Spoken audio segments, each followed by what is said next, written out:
Hey everyone, today we're going to take you inside and show you our kitchen sink setup in our converted Sprinter van. Let's check it out.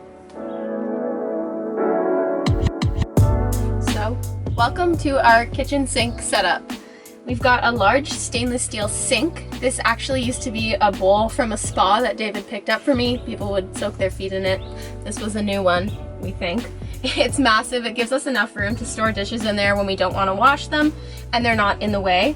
I've got a beautiful swivel faucet. This was a must when I was building out the van. I didn't want a hand pump or something tiny. I wanted to be able to wash my dishes without feeling like I was in a van. I've also got a 12 volt pump. I originally wanted a foot pump, the one that you just pump with your foot down here.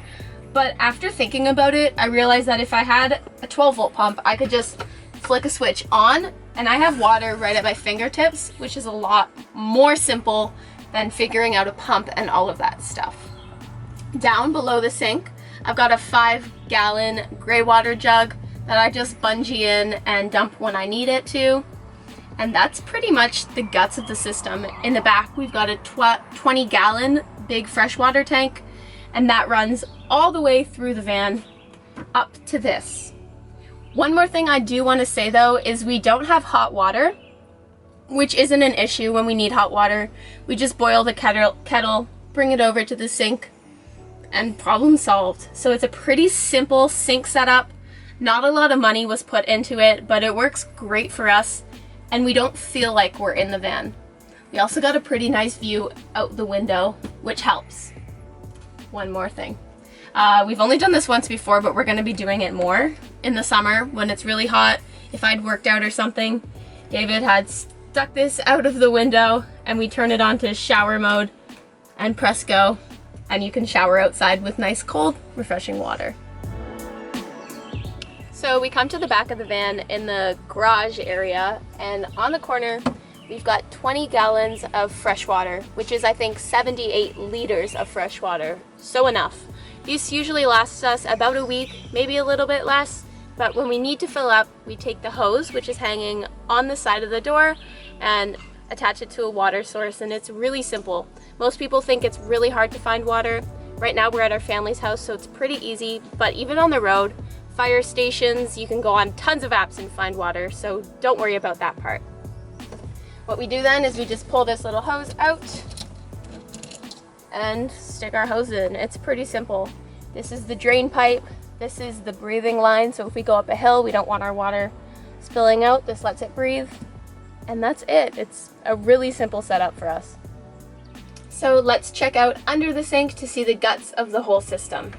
We open up these big cabinets, and this is what we've got going. We've got a 12 volt water pump, garbage, recycling, gray water tank, which is 5 gallons or 20 liters, and our fire extinguisher, which has been moved if you've watched our van tour video. Right here we've got a P-trap, which is just a little kink in the tube to stop any of the water that's in the gray water tank from smelling and making our whole living space smell. So that's worked pretty well for us, and it was completely unintentional. Our 12 volt water pump is wonderful. We have the Flow Max, which is a little bit cheaper than the SureFlow, and in my opinion works just as well as the SureFlow would. Right here, the line leading into the tap up here from the pump, we've got a braided PEX line, which is a great switch up because before I had the unbraided PEX line, and I found that with the pressure, this would leak a little bit, so I just switched to the braided and that's completely stopped. Coming in from the sink line, I've also got an option to add hot water, which I don't need yet, but maybe one day we'll need. And then from the back of the van, where that water tank is, we've got an unbraided PVC line or PEX line running all the way up into the inside of the pump. And that's pretty much the guts of our system. It works really well for us. I don't think we'd switch to a bigger water tank if we had to. We've balanced it pretty well with batteries on one side, water on the other, so that the weight is distributed well, and we don't find ourselves running out of water more often than any system this size should be running out of water. So we're really happy with it.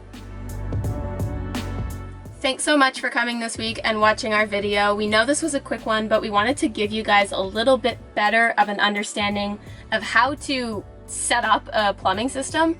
I'd never done this before in a van, but I worked hard, I did lots of studying, watched lots of videos like this, and at the end of it, we have a kitchen that actually feels like a kitchen and not a trailer or anything like that. So if you like this, please give it a thumbs up, click the subscribe button, and we will see you guys soon. Bye.